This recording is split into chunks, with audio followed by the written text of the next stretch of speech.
we are recording this meeting. And so if people don't want to be on video, you should turn your video off. The recording will also include the chat. So, you know, if you put anything into the chat, that will be viewable later for people who watch the video. So we just wanted to warn people ahead of time.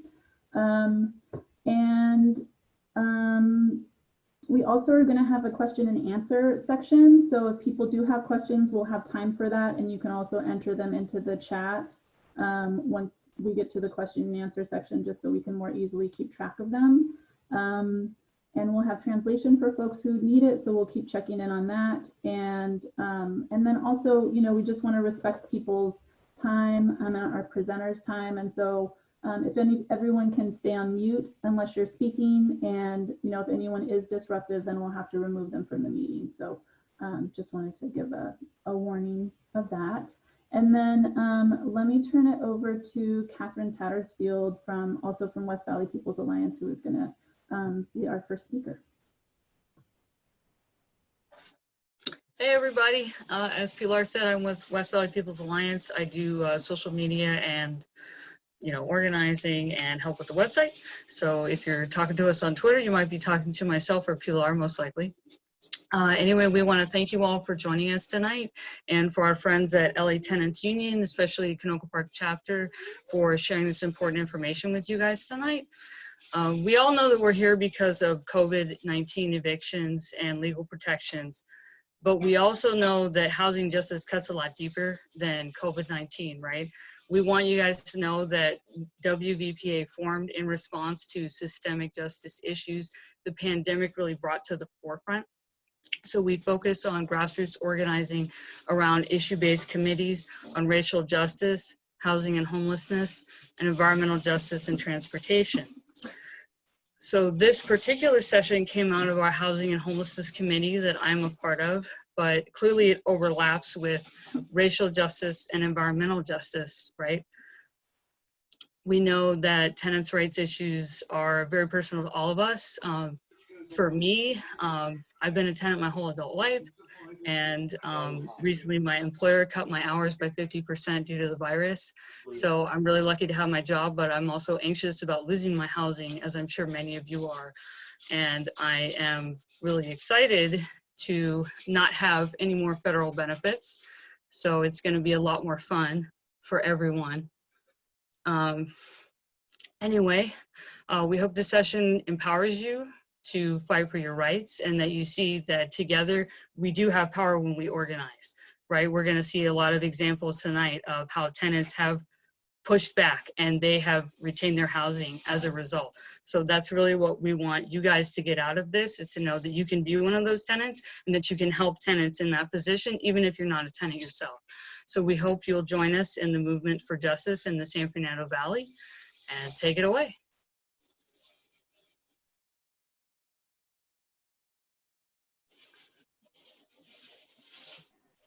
Is it me next?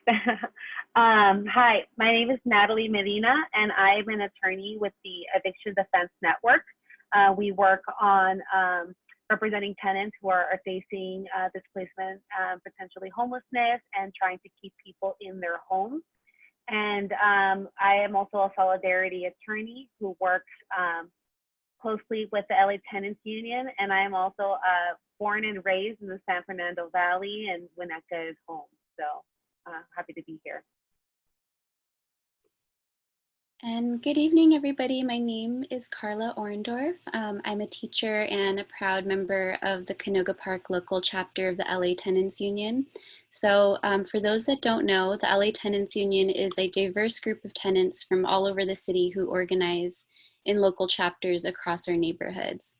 We are here to build tenant power through political education, advocacy, and direct action.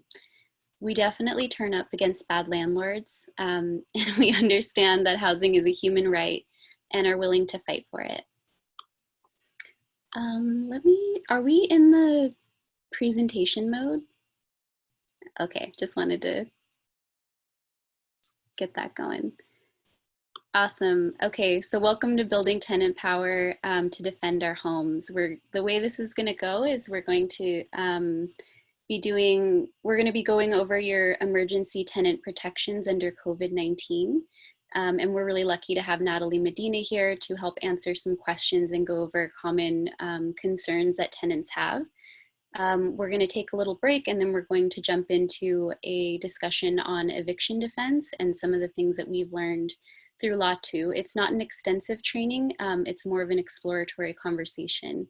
So we hope that throughout this presentation that we can share knowledge about our rights and build our confidence in fighting for another world. So, and building the power that we need to stop evictions now and forever. We're living in a pandemic, and it's unconscionable to think that anyone would be at risk of losing their housing at this time. So even though the stakes are incredibly high for what we have to lose, our solution is always to find one another and to organize. And we believe that that's our only way that we're going to win. So I see examples of that every day through our work at LATU, through Eviction Defense Network and West Valley People's Alliance. And I just want to really offer that we're all here to support one another and to build people power. So yeah, that's a little bit of context, and just to offer a little bit more. The link between mass evictions and homelessness are very clear, and that's also why we're here, like Catherine had touched on. Sorry, one second, my screen is going crazy. We need tenant protections, rent cancellation, and eviction moratoriums at local, state, and federal levels. But our answers to this is always to fight back with whatever we've got. And we've got a lot of skills collectively, so let's do it. The next slide is going to be a video. These are from our friends at the Northeast Local. And we have Kike who's going to live narrate it for us, just to show how we do things at LATU. And every local is different. But I'll let you take it away, Kike. Okay, thank you, Carla. Yeah, so I am also a LATU member, the LA Tenants Union member. So we have 13 chapters throughout the city of LA, and I belong to the Northeast Local. We call it NELO. And every Friday, we go out to different neighborhoods in the Northeast chapter in area. And we go basically to talk to people, to let them know that we are, in the neighborhood, in the area, to share the information, to organize people against abusive landlords. We go with bullhorns, as you can see. We keep, social distancing, and we talk to any tenants, any business owners, just anybody that we find on the street. We go to the apartments. We get into apartments when we can. We leave information and talk to people, and we have seen an increase of people, coming to us for help every Wednesday when we meet. There is like 20 crazies, 25 crazies that go out every Friday for 2 hours from 5 to 7. And we do that because we know that a tsunami of evictions is going to hit us, and we are trying to reach out and talk to people, as many people as possible. So we bring flyers, we bring, the contact information, how people can find us, protections under COVID-19, and, that's essentially what we do. And, we debrief, how it went. We kind of map out buildings that we need to hit one more time or visit one more time, because we know that tenants are going through problems and stuff. And if needed, we go back to the same neighborhood because we know it's kind of a hot area. But essentially, that's what we do. And don't know if Carla could mention it, but we are all volunteers. There is no supervisors, there is no bosses, nobody, we have no organizers, nobody pays us. We do this because we are all tenants and we went through problems at some point in our lives, or maybe some of us are going through, abusive behavior with landlords and staff. But that's essentially, what we do. We're going to be here after the presentation. If anybody has any questions, please, ask us. Thank you. Thank you, Kike. Also, going out with Milo helped us. We also share strategies too about how we can be effective in our organizing in our different neighborhoods. And when I went out to do outreach with Milo, that gave us motivation and confidence to do that in our neighborhoods in Reseda and Canoga Park and the West Valley. And it looks different in different neighborhoods, but we were able to also go into apartment buildings and see that there were a number of 3-day pay or quit notices fresh on people's doors. And so it gave us the opportunity to reach out and understand what was going on with our neighbors and get a better sense of what's happening in our communities, and always thinking about problem solving. And really it's just about getting people together to understand a problem and figure out what we're going to do about it as tenants. Okay, so if you are unable to pay your rent at this time, you are not alone. And not being able to pay the rent in a pandemic is not your fault. Angelinos were already living paycheck to paycheck before COVID and are sure as hell not able to pay the rent now, to be quite frank. Our Food Not Rent campaign is having to make a choice between food, medication, or childcare, or the rent, right? There's nothing okay about that. Having to choose in a pandemic between whether you are going to eat or pay your rent. And if you pay your rent, what is going to happen to you and your children? So tenants have sacrificed their lives to make their rent, especially in this moment under COVID. So our first kind of building block around this is, if you are unable to pay your rent in portion or in full, we encourage people to join us and check out our Food Not Rent Guide, which is in English, Spanish, it's a multilingual resource guide on what to do if you can't pay your rent at this time. And we'll go more into it on the next slide.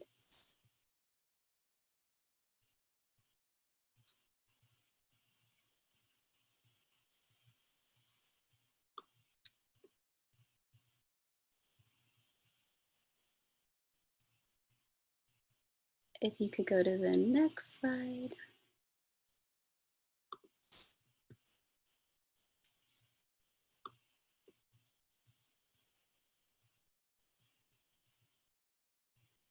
All right, I'll keep talking about this slide then. If you go to the Food Not Rent Guide, there's a letter template, so it's really easy to use, and it's very important that you submit that to your landlord for every month that you are unable to pay the rent. That comes in handy. Oh, we may have lost Kaya. Okay. Sorry, y'all. Thanks for bearing with us.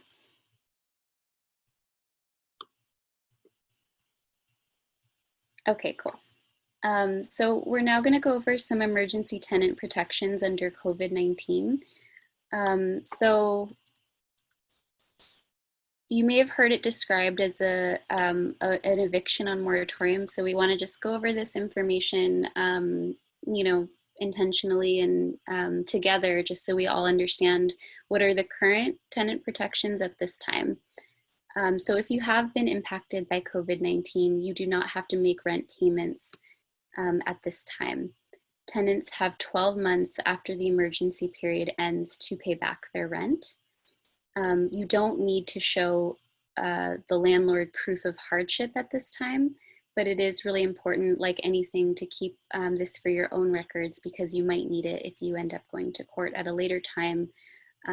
So just keep that in mind. But at this time, you don't need to show the landlord any proof that you've been impacted or burdened by COVID-19. So a lot of times we're seeing that they're demanding that, but it's not a requirement. And you are also not obligated to sign any repayment plans.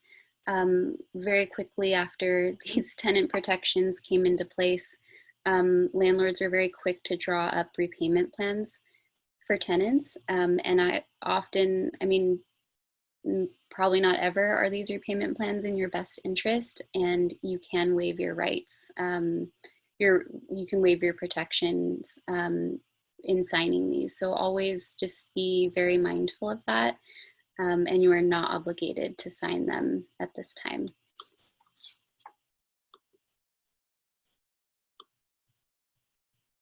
And so continuing on that, your landlord cannot evict you for non-payment of rent due to COVID-19.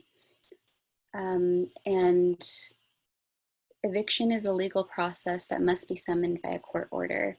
So Rule 1 that went into effect in early April by the Judicial Council is preventing this for now. So that's why we haven't seen a mass wave of evictions during this time. That's the one rule that's in place right now from that to keep that from happening. And some of you may have heard that rule could be rescinded very soon in mid-August. So we can talk about that a little bit more and what that means for us and what we can do about it. And then finally, tenants have 3 months after the emergency order ends before we see the next wave of legal evictions. We're already seeing legal evictions starting to happen, but those were the evictions that were filed before that April 4th date. So that was pre-COVID, but we're gearing up for that now, and that's why we're talking about this. So wanted to invite you, Natalie, if you wanted to expand on any of those protections, clarify them, or give just some more context. Yes, thank you, Carla. So one of the things that I want to mention is Carla did a great job telling us all the laws that are protecting us. One thing is you want to make sure that it's not always a requirement that you send a letter to your landlord notifying them that you've been impacted by COVID-19. However, we recommend that tenants always do so. One, it's like the polite thing to do. And two, it may be a requirement, and there are just so many different laws that apply to different people that it's always best to just, if everyone just sends the letter, then no one's going to be at risk of not having sent it and needing to send it. And then that can serve as part of your evidence later on if you are, if there is a challenge or is an eviction filed. So then next, the only thing I want to talk about is what is the eviction process, because it's very confusing and it's hard to navigate for almost everyone, even for attorneys at times. So the eviction process, a lot of people have a misconception that when you receive a notice, for instance, let's go with the example of a 3-day notice to pay rent or quit, that means that an eviction has been filed. A 3-day notice or any kind of notice is a requirement in order to file an eviction, but an eviction doesn't actually start until the landlord files a complaint with the court. And that complaint is basically just the landlord's side of the story. The next step is that when the court receives the eviction, the court issues what's called a summons. And that is basically it's the paper that gives the court the power to hear that case. Without that paper, the case cannot move forward. And the summons is the document that the court sends to the tenant to let them know that an eviction has been filed and that they need to respond by filing an answer. So if a tenant does not file an answer in response to an eviction filing, what happens is that the landlord, after 5 days, the landlord may be able to enter or request entry of default judgment. That means that you lose because you didn't fight it in any way. But because all of you are here and you're learning about your rights, that's not going to happen to any of you. If an eviction were to be filed, you know that you need help filing an answer, and you can always go and go to the LA Tenants Union or any other community-based organization to help them put you in touch with attorneys. Eviction Defense Network is an organization that works on that, but there are other organizations. And for instance, BOSTA is one that works in the Valley. So once you've filed an answer, then the next step is the landlord requests a trial date. And I want to just basically make clear that you cannot be evicted without going through this legal process, either losing because you didn't answer or losing because you go to trial and the case is heard. Or maybe you make an agreement to move out once the eviction is filed and you don't comply with the agreement. Those are the only ways in which you can then be legally evicted, which is the next step is a landlord request something called a writ of possession, which is where they are asking the sheriff's department to come in and do the actual lockout. So if the sheriff is not locking you out, you have not been legally evicted. You are being illegally evicted, which is an important distinction so that you know that you can go and find help.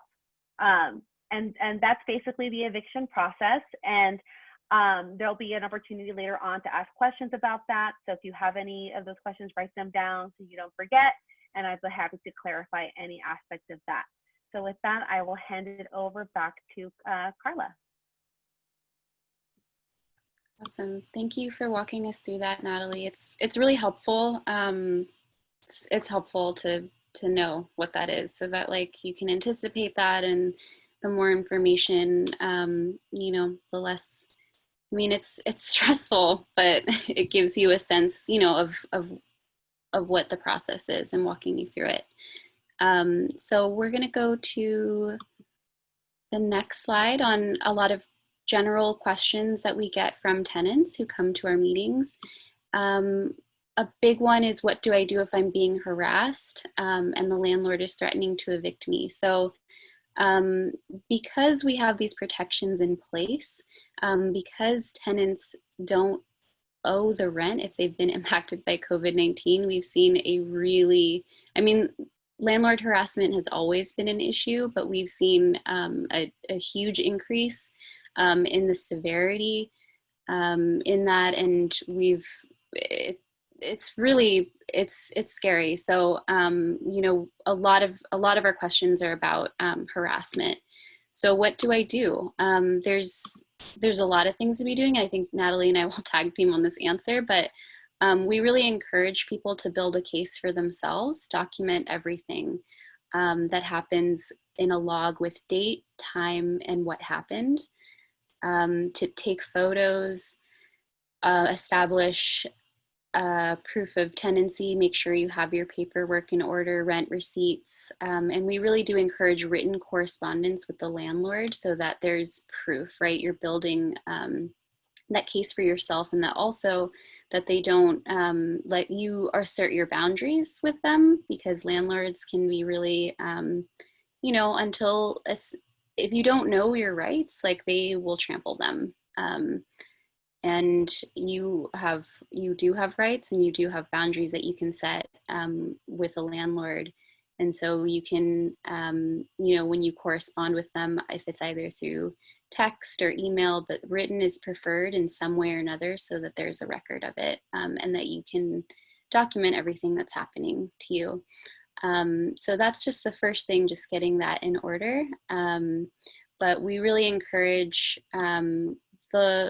Natalie could speak to this a little bit, but there is a limit to the law, and the law is not on our side as tenants, unfortunately. It makes sense. The law privileges property ownership and not us. So there is some recourse, but often we have to think outside of it, and we have to get creative.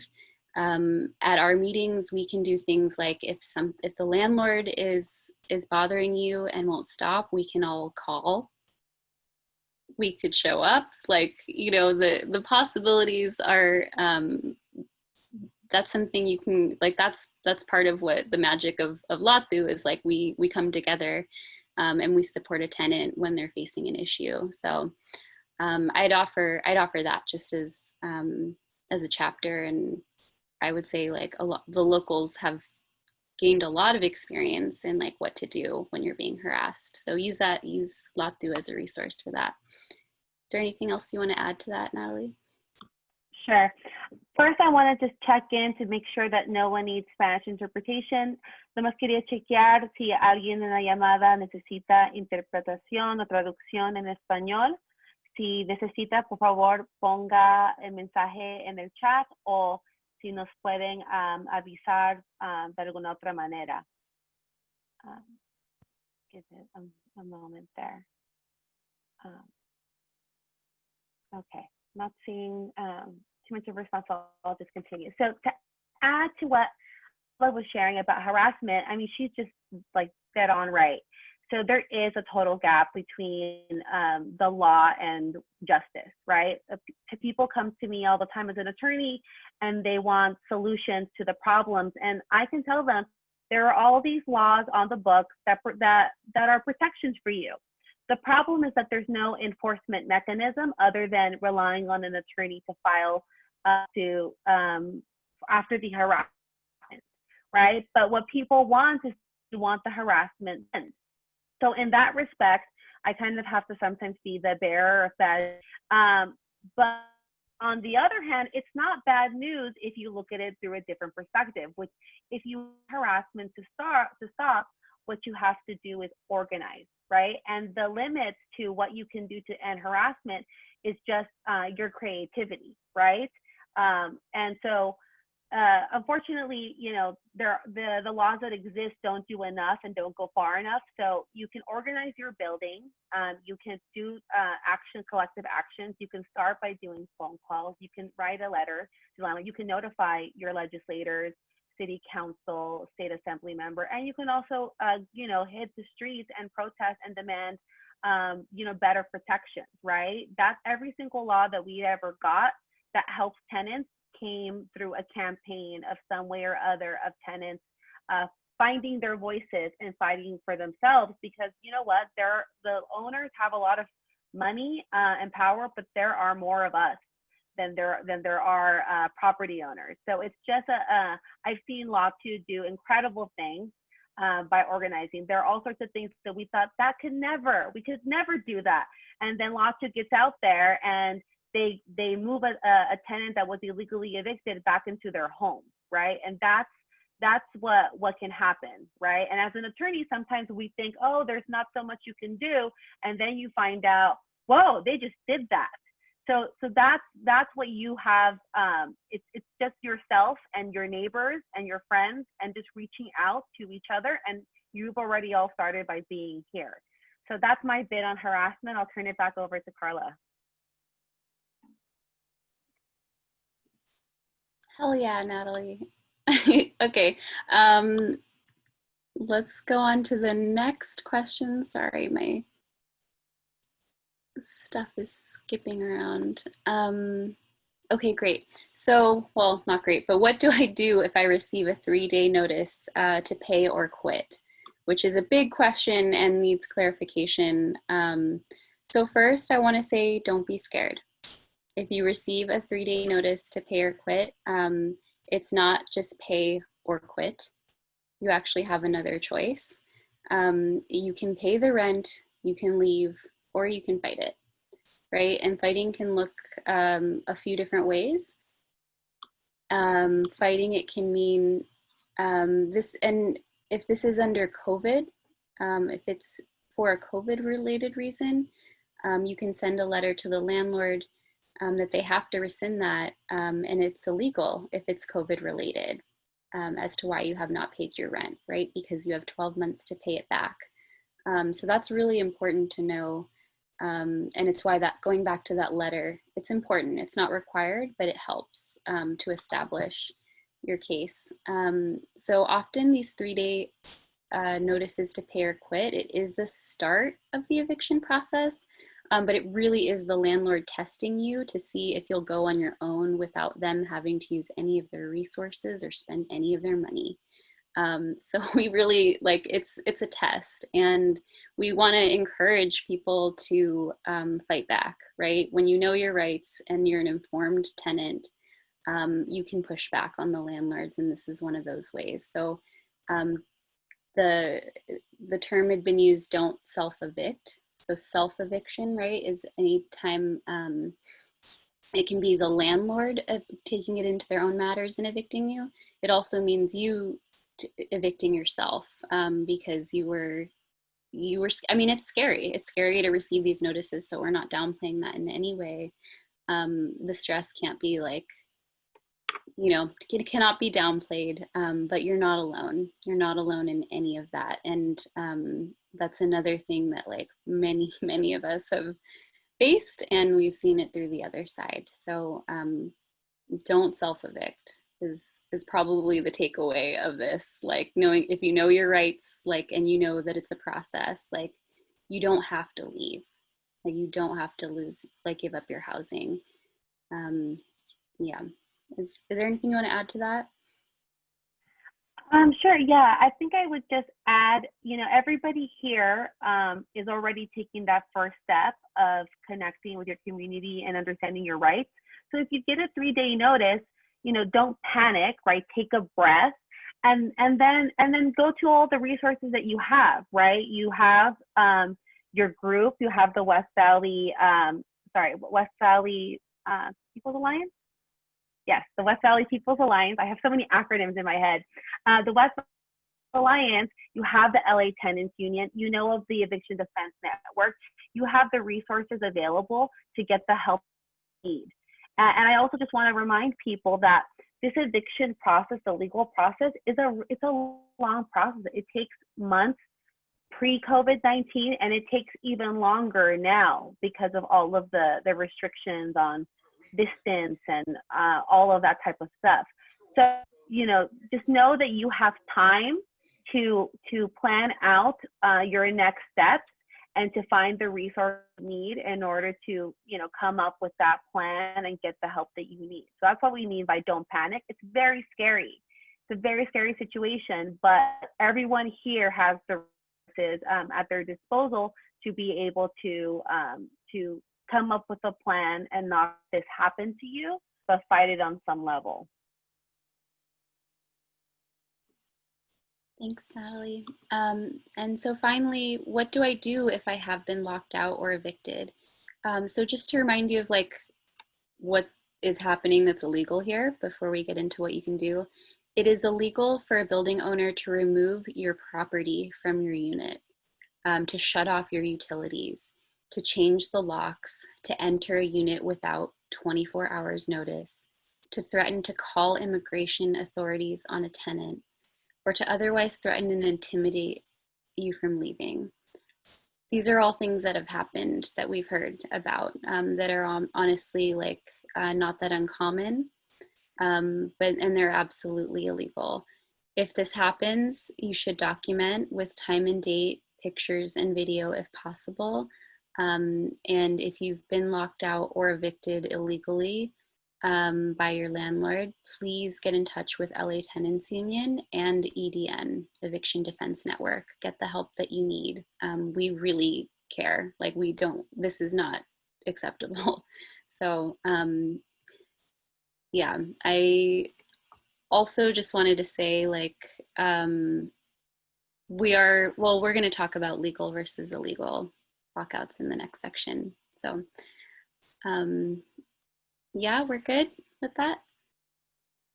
Okay, so now we'll get into a bit of a Q&A if people have questions on anything that's been covered with Natalie and myself.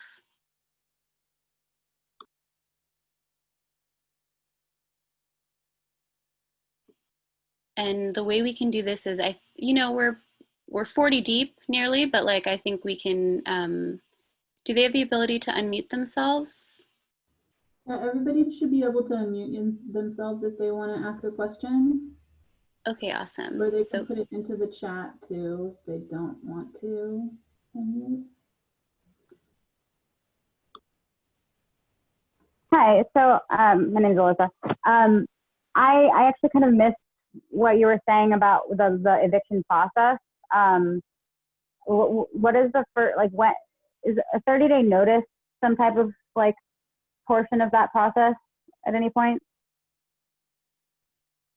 Yeah, so the way it works is a notice is a requirement in order for a landlord to file an eviction. So any kind of notice, it can be a 3-day notice to pay rent or quit. It could be a 3-day notice to cure or quit. It could be a 30-day notice, no fault eviction. It could be a 6-day notice. It could be a 10-day notice. Like it can be a different number, but any notice that tells a tenant that they have to do something or move out, or that simply tells the tenant they have to move out, is prerequisite to the process. But just because you receive a notice, it doesn't necessarily mean that the landlord is going to file an eviction. I have seen in my experience working as an attorney doing this work is that lots of times landlords use notices as a harassment, as a way of harassing a tenant. I've seen landlords who put a notice on a tenant's door every single week, or even more frequently than that. And they don't file because the filing is expensive, right? So they want to see going to leave on your own, right?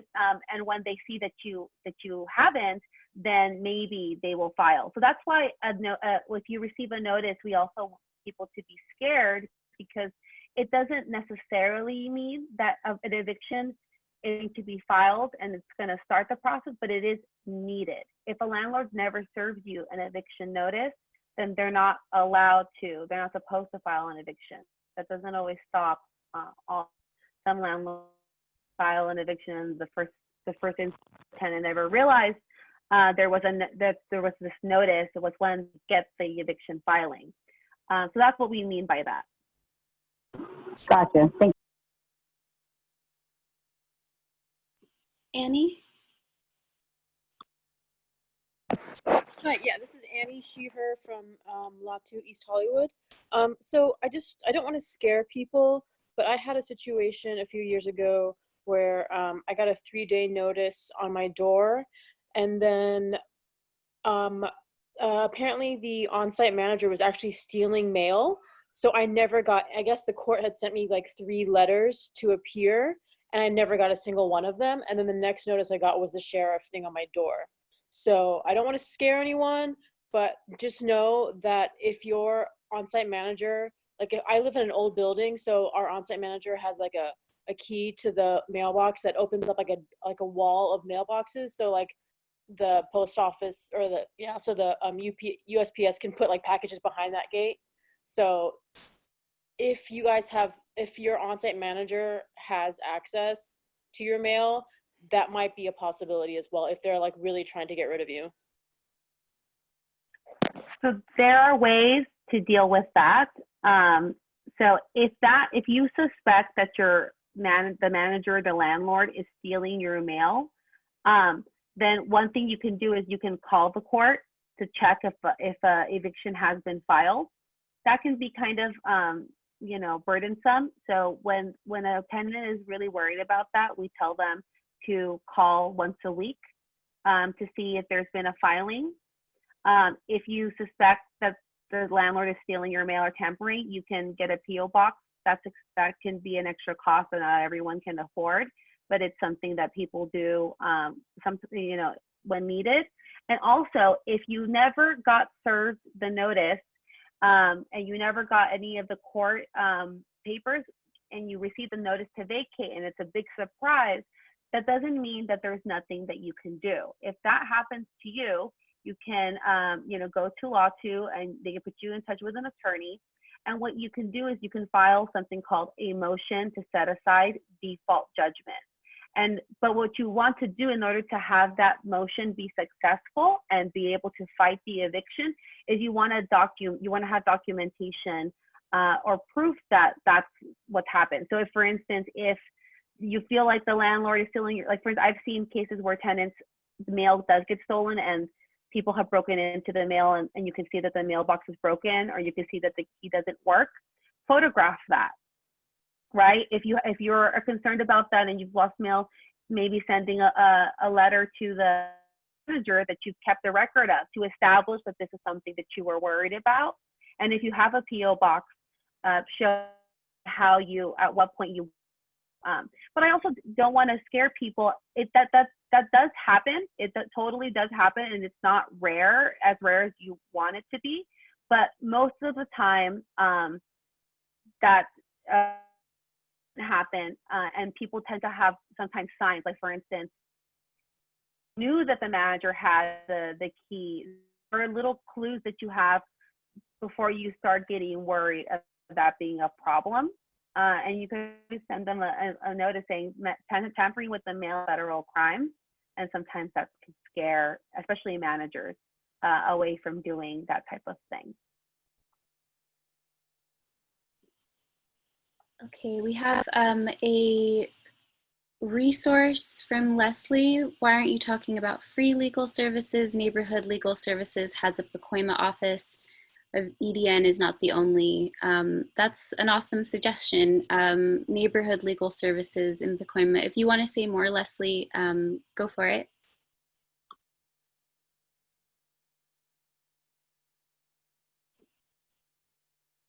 Okay, or we can continue, and we're going to be collecting a list of all the resources. I was just finding myself. I mean, there's a number of legal aid agencies in Los Angeles: Legal Aid Foundation, Bethesda Legal Services. There are various legal aid agencies that people can go to, and you know, Eviction Defense Center is just, or Defense Network is just one of the organizations that exist. So people should be using all the resources that are out there.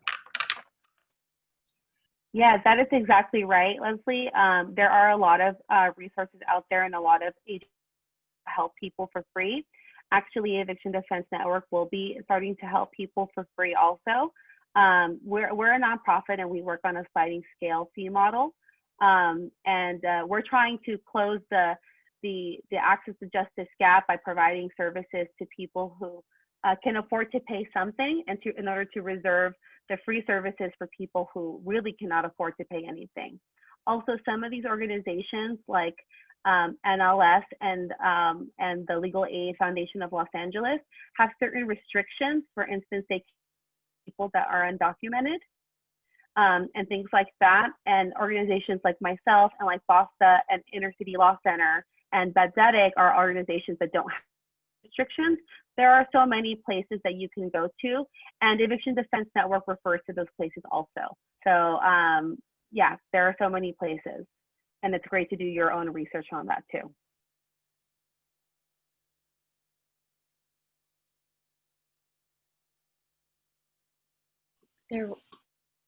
I'm sorry, there was a question about rent relief programs that have just been released.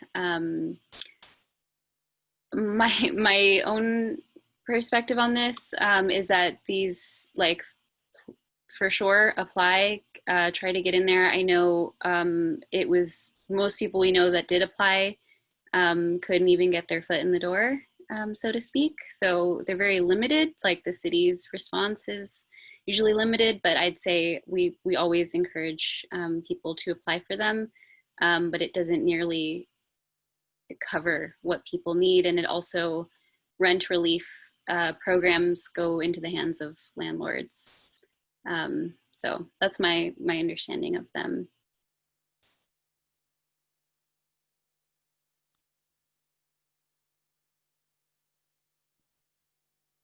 If there isn't a next question, I wanted to clarify something that was put in the chat. So Leslie is also mentioning that 30-day notices are only good for tenants who have lived there for under a year. Otherwise, landlords would need to give a 60-day notice. But I also want to clarify that if you are protected by a type of rent stabilization ordinance, like the Los Angeles Rent Stabilization Ordinance, or by the TPA, the Tenant Protection Act, then a 30-day notice or a 60-day no fault notice, as they're considered, those are not valid. Those are all, the 30-day notice and the 60-day notice are only notices that are valid for people that don't have any other types of protection. So for instance, if you're in a single family residence that is not owned by a corporation, then a 30-day notice or a 60-day notice would be a valid. But if you can look up to see if you are protected by some type of rent control, then those would not be valid. If you got that, I would suggest that people file a complaint with the housing department. which is called 8sit LA, and I'll put a link for that in the chat so people have that resource, because in the Valley, the majority of the Valley is the city of Los Angeles. And so if your building was built before 1978 and there is more than, there's 2 units or more on the property, then you are protected by LA City rent control.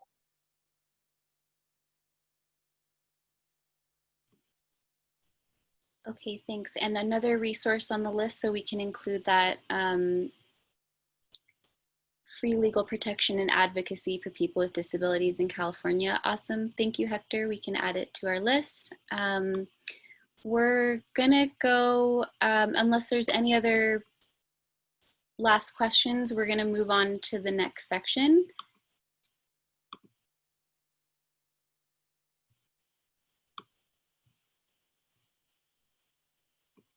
Freeze for the annual rent increase during the pandemic. Do you know when that will pick up again? My understanding, oh, sorry. No, you go ahead. Okay, my understanding is that there is a rent freeze for RSO, so rent stabilized units, but not for if you aren't under rent control. There is nothing actually stopping the landlord from raising your rent at this time, which sounds insane, which is insane, but that's where it's at. I don't know, do you know when that gets lifted? Anybody? I'm double checking the date, but I believe in the city of Los Angeles, there cannot be any rental increases on properties that are protected by LARSO or RSO for at least 1 year after, like it's 12 months from, let me double check, but it's like you have all at least 1 year by rent control of no rental increases, but I will verify the date and I will pop it into the chat.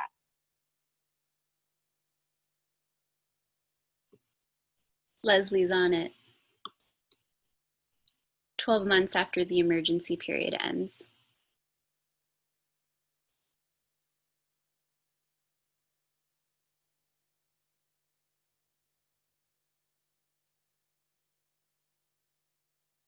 Okay, we're going, and we haven't said that date, not to, so a pop quiz, when does the emergency period end?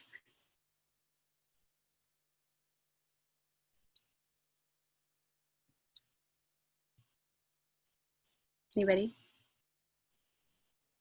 September 30th. September 30th, but it's always, it has changed more times than we can count. So it's something that we just have to be very vigilant on, right? It's like, it's the date that we have at this moment in time. So that is September 30th. It probably will change again, but that's where it stands right now. Let's move on. Since we only have 30 minutes left, is it okay if we roll over this 5-minute break that we were gonna have and talk about eviction defense? Does that sound? Let's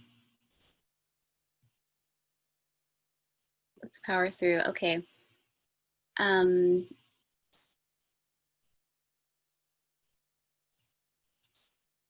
Did you want to take this part, Natalie, going over just where we are at in this moment?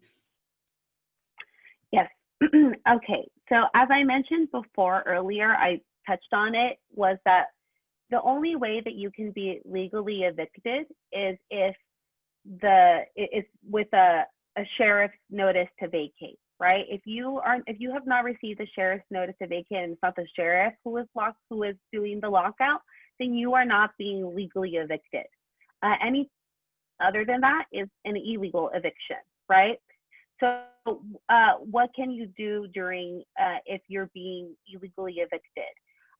You know, let me go to, I have some steps for 1 second.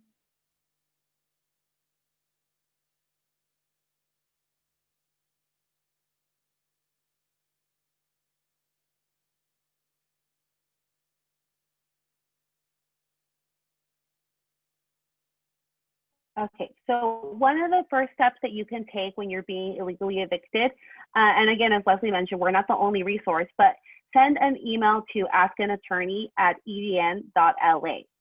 That just starts the process of having someone else put a set of eyes on what is happening to the situation. We used to recommend that people call the police, but in light of BLM and in light of the move towards prison abolition and the fact that it's really safe for a lot of people to call the police, that's not something that we generally advise anymore, but it is an option. Just know that if you do call the police, if you are still inside of your unit, the police will tell the landlord that the landlord needs to stop doing whatever they're doing because you have a right to be there. However, if you are outside of the unit, what the police used to do is they used to say, well, this is a civil matter, and kind of wipe their hands of the whole situation. But in light of the pandemic, police have actually been letting tenants know that you can break back in. And so know that you're allowed to, if the landlord puts a lock on the property or does something else, if you still have the right of possession because you have not been legally evicted and it wasn't the sheriff who changed the locks, then you're allowed to get back into the unit. The next step that we recommend also plugging us is we have a Facebook group called COVID-19 Tenants Rights, #OnEveryFridge. And that is a place where a lot of tenants are discussing the different situation, and you may be able to find some help through that resource. The next step that we recommend is that if the landlord has shut off your utilities, which is, as Carla mentioned earlier, illegal, then what you should be doing is calling the health department. And there is a phone number that I'm going to pop into the chat and an email that you can use to let them know what's been happening to try to get your utilities back on and to kind of start that paper trail that you need. Another thing that we recommend that tenants do is call your local elected officials, report. You can also email them to let them know what has happened. Have been times where like different legislators have gotten involved in helping tenants. Sometimes that's just talking to the police, because sometimes police threaten to arrest tenants if they try to go back into the unit. The cop that you get, a lot of them know the law. It's not a surprise to a lot, but it might be to some. And so if you do that, you're also letting legislators know that this is a serious problem and that they should be doing something about it. And then the last step that we include is, last but it's certainly not least, is contact a community-based organization like LATU. LATU has had, as I mentioned earlier, great success in getting tenants back into their homes, even 2 weeks out. So know that there are options that you can do. And again, the main point to drive home is that if it's not the sheriff who locks you out, then I would suspect that it's an illegal lockout. And what you need to do is reach out to your community, and that may be your friends and neighbors, and reach out to the larger extended community, which is the West Valley and organizations like LATU and other tenants unions. There are so many others out there depending on where you live. So if you've got friends and family that have been going through this that maybe aren't in the West Valley, then it might be the Pasadena Tenants Union. It might be the Glendale Tenants Union. Just know that there are people out there willing to be there for you and for each other when these problems arise.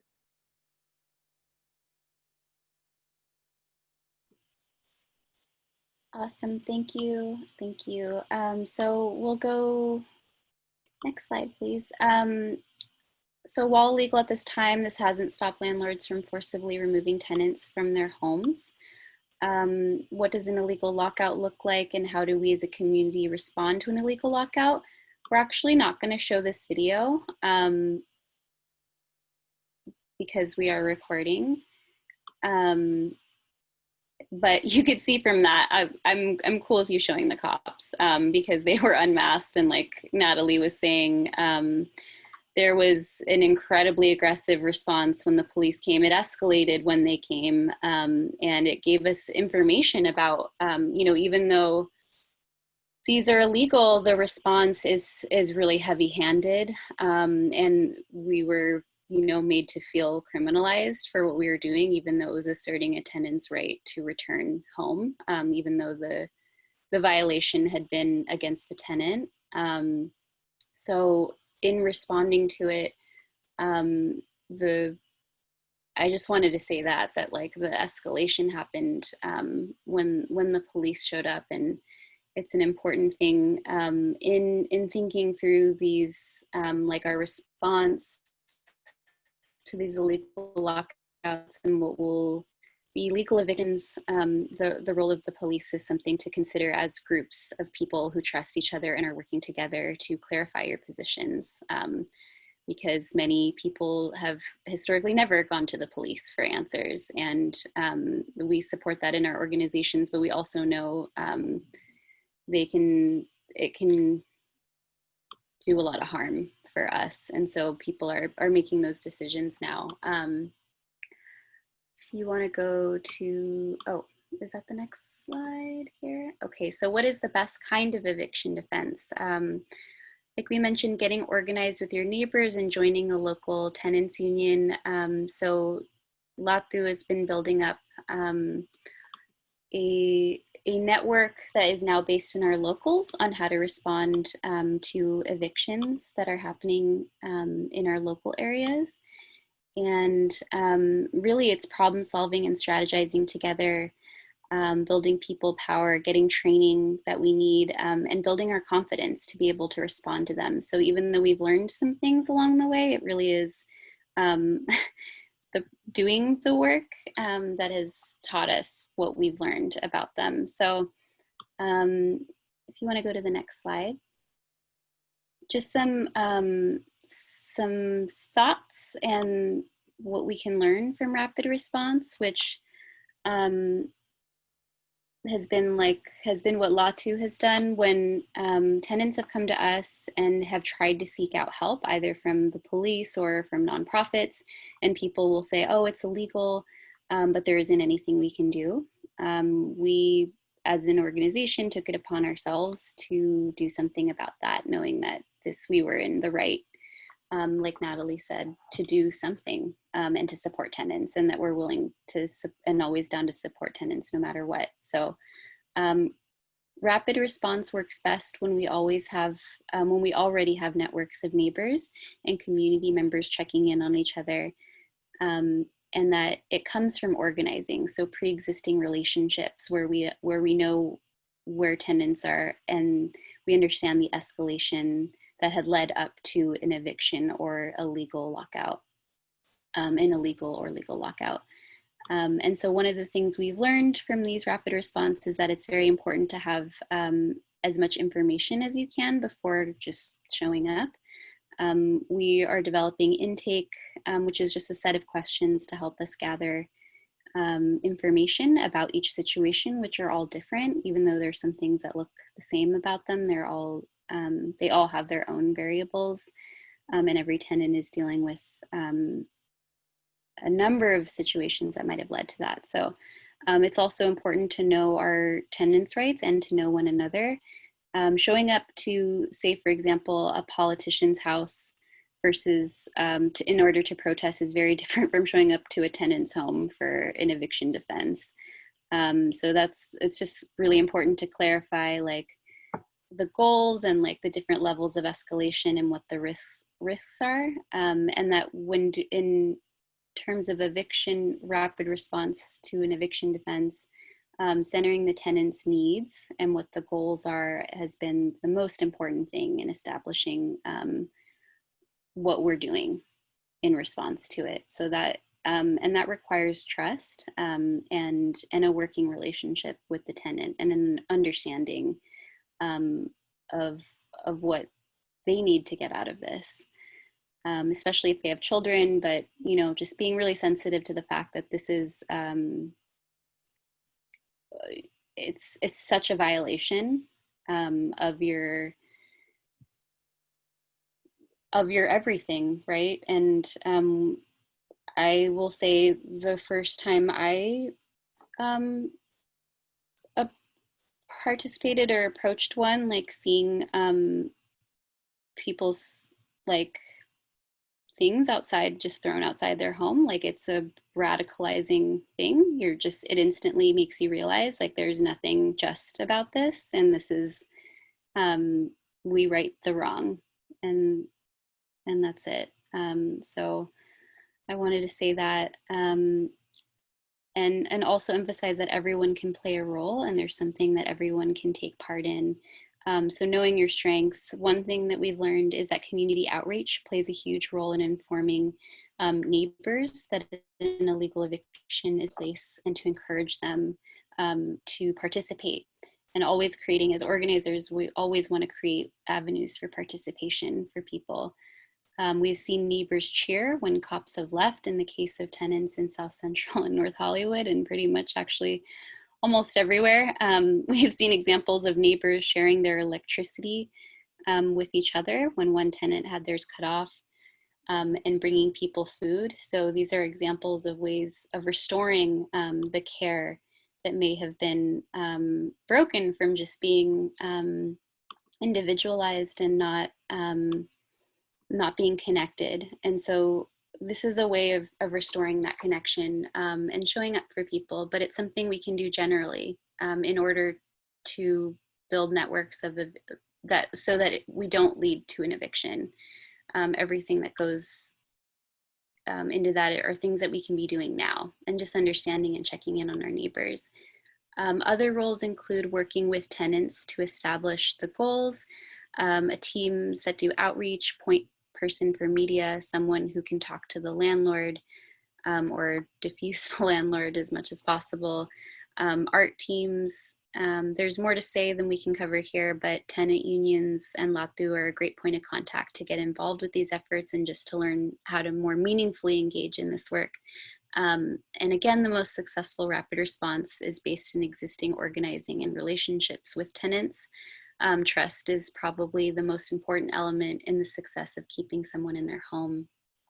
Trust builds tenant power and is the foundation for our movements for housing justice. And yes, Hector, thank you for your comment. Many people with disabilities have underlying medical conditions that put us at higher rates of contracting and having the worst health outcomes to COVID-19. Access to safe housing is a medical necessity. Thank you. Absolutely. Okay, next slide. So this is from an article that Kike sent that I think Pilar dropped in the chat, but from blocking eviction courts to moving tenants back into their homes, direct action works. So it's really just taking matters into our own hands. It's not waiting for the city to grant us what we need or to allow the courts to rule our fates. And while we can use and should use a number of different strategies and tactics to win our goals, we've seen that direct action changes the conversation that can be had and the terms in which we talk about issues around housing, our health, and our lives. The action, I don't know if you saw the action of blocking the courts from being able to decide on an eviction case in New Orleans, and I think it was replicated in other places. Our actions send messages of power and hope, honestly. It means that we value our lives and are willing to fight for others. And there's, it's a way that we can speak to each other across the sea of difference, and it's working. And we can, it's something that, you know, it requires our creativity, our presence, but we have everything we need to do the things that must be done. So, and this is a quote from the article from a eviction defense in South Central, if I had known this would have happened, I would have just left the tenant in his house, meaning over 40 people showed up to defend a tenant. You get the landlord saying, like, if I had known, I would have not even bothered. So it works. Every time we see a group of people showing up to do something together, it changes things. And I'm sure it sounds like a number of us have are already doing that. So thank you for doing that and for building the power that we need for our communities. Okay, this is a photo from Reclaim Our Homes that it's crazy to think of it as this year, but you know, in response to the violent impacts of COVID-19 on Black, Brown, and poor communities, the movement here in LA with Reclaim Our Homes inspired many of us. It was also in conversation to the Action for Moms for Housing that moved a group of Black unhoused mothers and children into a property that had been sitting vacant for over 2 years. They used a media and social media campaign that mobilized hundreds of people against the eviction attempts and proceedings. So our creativity, the possibilities are endless for what we can do. And it really is about keeping people in their homes, addressing the contradictions, and meeting them head on. So yeah, just wanted to share that. And with that, we can go into breakout groups. How would we want to do this? So we wanted to do a breakout session of how will we stop the next wave of evictions, and maybe take 10 minutes to do that. We can do it as a group too. Yeah, I would have to set that up before. Okay, no problem. Let's do it as a group so we can talk. Before we do, I just want to flag if anyone has not signed in on the sign-in form that I just dropped above Annie's comment, if everybody can make sure to sign in also, because that's how we can follow up with people. And also if you want to join Eviction Defense, a rapid response that we're jointly with West Valley People's Alliance and LATU and Canoga Park jointly pulling together, then that's the way to do that as well. So please make sure to sign in.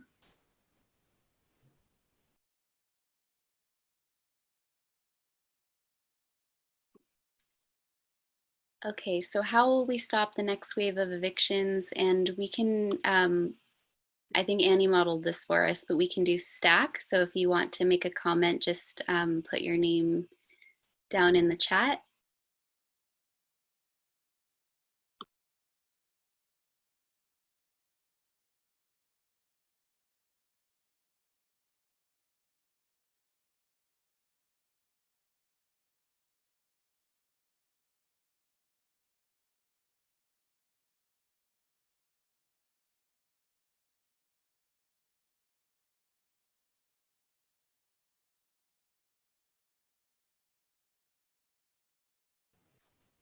I'll just raise something that I've been seeing in social media a lot lately, which is people in different cities around the country have been showing up to eviction courts and blocking eviction courts from even happening, and blocking landlords from going in. So that's an example of direct action I've seen happening too. I don't know if anyone has comments on that.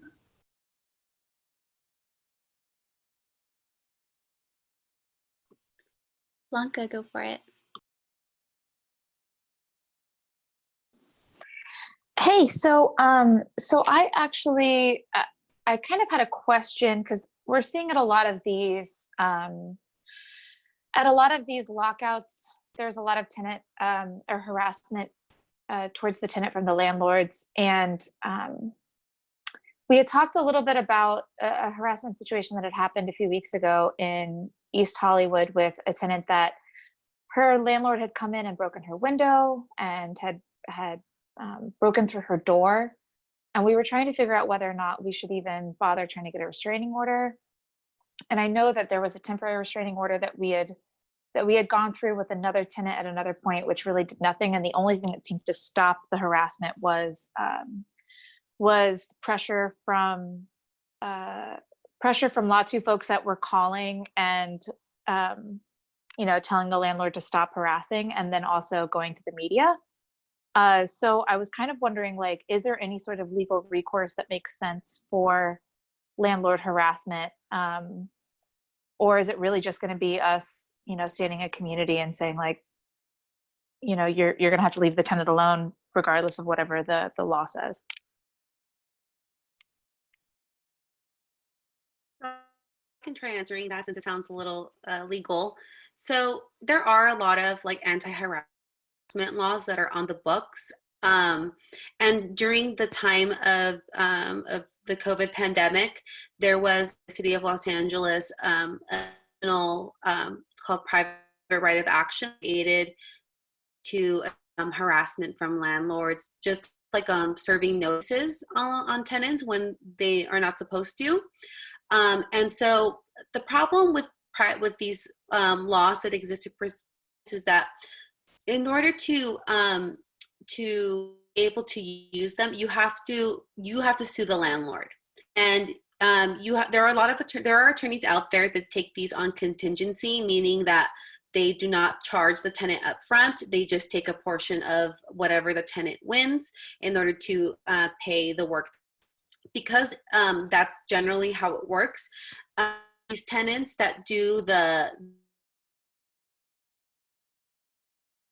lawsuits, they are looking for cases that have really high damages. So if a landlord is breaking through your wall, at Eviction Defense Network, we had a case where that's something that happened. A lady who was elderly had the landlord, the evictor, and break through one of the walls in order to do so, in a $200,000 settlement.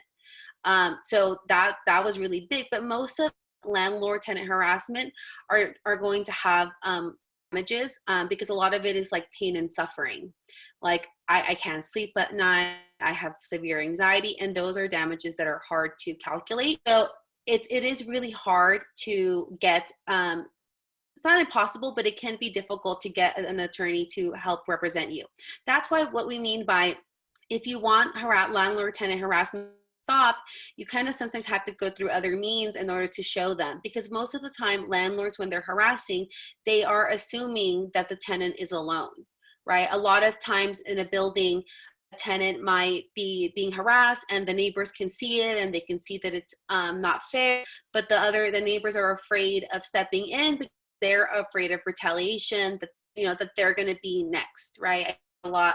I don't want any problems. We don't want any problems. But when what really has stopped landlord harassment, in my experience, what stops it when happening not a year from now, because even if you get an attorney to help you file this case, right now the courts are closed. Those are civil procedures, like regular civil actions that don't have priority the way evictions do. Evictions have priority in the court. They go through the court system much faster.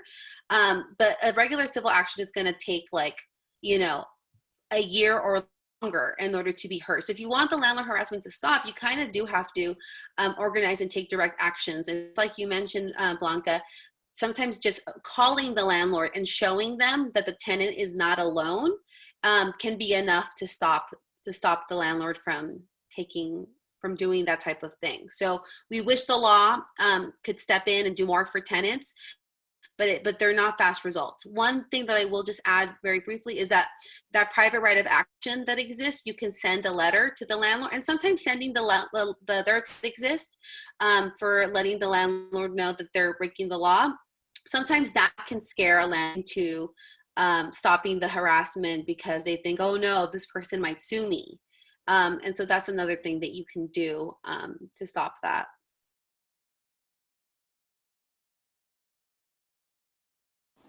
Thank you. That was really helpful. Yasmin. Hi, everyone. I'm Yasmin. First of all, thank you, everyone, for hosting this tonight. This was incredibly informative. I am not a tenant, but I am a teacher, so I'm here for my students.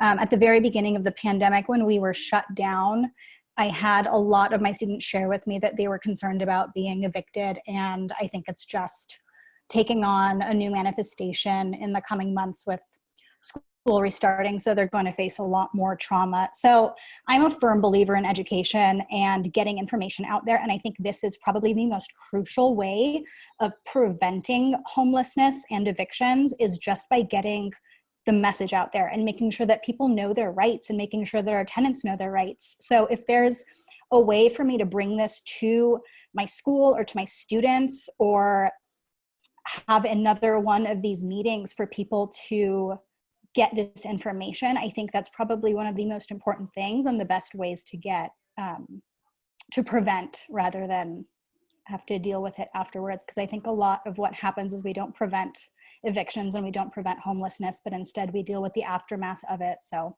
again, thank you very much.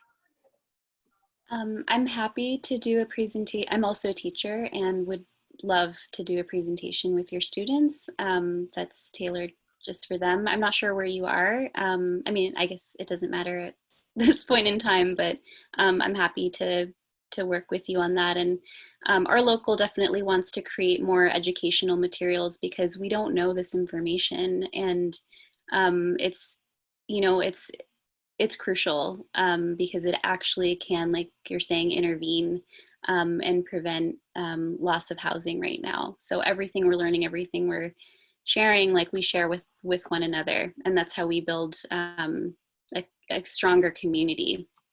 So we can touch base off afterwards. That would be great. Thank you. Kike. Thank you. I just want to stress that LATU came together because the laws in many occasions, most of the occasions, I should say, do not work in favor of the tenants. So we know that the rapid response team came together precisely because of it, because we know that many tenants do not know their rights. Many tenants do not know what to do or how to navigate the legal system, a legal system that has been written in favor of landlords because of the many landlords have influenced lawyers and people that write laws in general, and that we have to organize, we have to look for alternative ways in how to defend people of color, people that do not know what to do or who to go to for assistance. And we also know that the laws can only do so much, but then if you know that the law is right, that landlords have made up excuses to evict you, and yet they were successful in getting a court order to evict you. So what do you do in those cases? This is where LATU comes. This is where LATU is so important for tenants in the city of LA to organize and to defend the right to housing. This is why we are around, and this is why we encourage people to consider alternatives to the legal system that doesn't work for low-income folks. Thank you.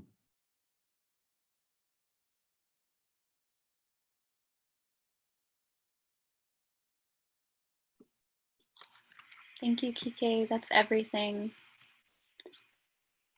So time check, it is 7:58. I think unless there are any other questions, we're going to wrap this up. We have resources. We can follow up with people on all the information that's been shared, along with the recording, and we have an announcement for Save One, if we can get to that. Rule 1. Shall we go to Rule 1? Okay. All right, so we'll follow up with resources, and we hope to continue building with you all. And if someone wants to take us away for this like call to action on Save Rule 1, Natalie, do you want to talk about Rule 1? I will talk Okay. about Rule 1. So Rule 1 is there's the Judicial Council, and that is the group of judges that run the courts in the state of California. And because our legislators were basically doing absolutely nothing to deal with the wave of evictions that we were going to start seeing, the Judicial Council made Rule 1. One of the important things that Rule 1 did is it said we're not going to issue a summons until the state of emergency is over, and for 90 days after, right? And when I talked before about that summons, that is that piece of paper that gives the court the jurisdiction to hear the case. So if there's no summons, the landlord can file an eviction, file their complaint, but the case can't go forward. It's sort of like in a state of limbo, waiting for the local emergency to be lifted. And what that rule has done is that we expected somewhere around 365,000 cases to be filed around March when the pandemic started and people lost through no fault of their own, in great part because of stay-at-home that the government put in place. We actually only saw about 350 per month, and it's because of Rule 1. It really discouraged landlords from filing evictions because they knew that it just wasn't going to move forward. So why waste my money on that now? The problem is that even the Judicial Council promised us that it was going to be in place until 90 days after the state of emergency ended. They actually have announced that they're getting rid of Rule 1 as early as August 14. So it's really important that we save this rule, and one of the ways we can do that is by calling our local officials, especially our state senators and our state assembly people, calling the governor and asking the governor to take action and to step in, because the reason why council is planning on getting rid of the rule is because they are not a legislative governing body. And our state senate to come in and do what is needed for tenants to not be evicted and to not become homeless through this pandemic. Because as we know, house is the first line of defense against COVID-19. If we are unhoused, then there is no defense for those people, and it impacts everybody, right? That impacts the whole entire community. So if this is important to you, we really, really advise and recommend and suggest in all the ways that we can that you get involved. And all it really takes is waking up and, making a phone call. We're going to have a day of call to action on every single Friday. And right now, there are also laws like AB 1436 that are on the book. So I would say everybody wake up tomorrow morning, brush your teeth, get your cup of coffee, and then call your state assembly member, call your state senator, and call the governor and call the Judicial Council. In fact, call the Judicial Council first, because we need to put pressure. They tried to get rid of this rule about a month or so ago. And we stopped them from getting rid of this rule by calling them and letting them know how we were going to be impacted by the loss of this rule. So it's time again. The landlords and their lobbies have been talking in the ear of the Judicial Council, and they filed lawsuits against the Judicial Council. So they're scared, but we need them to keep this in place. Otherwise, we're going to see that tsunami of evictions. And for people who don't answer the summons, they're going to be evicted without ever even having had process or being heard in court. So I don't want to scare people, but I can't stress enough how important this rule is for everybody.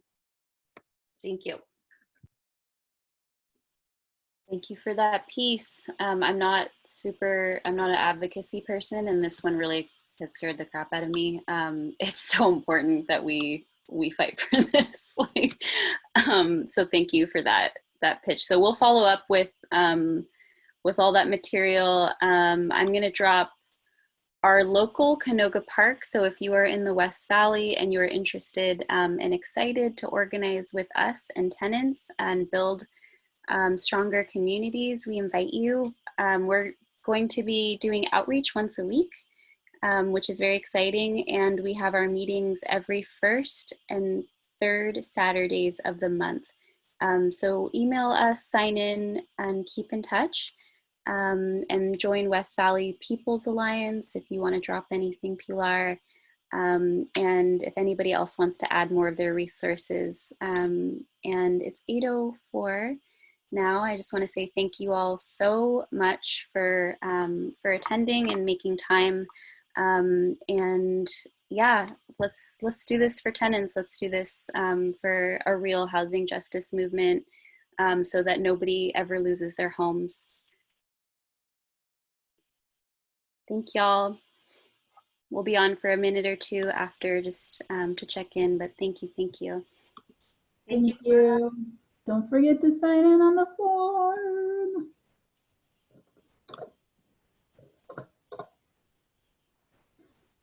Yeah, please sign in before you sign out. All right. Thank you. Thanks so much, you guys. That was awesome. Okay, I'm gonna stop recording. Yay! Wait, I haven't stopped yet. Oh, that's okay. Yay! Yay. Good job, everybody.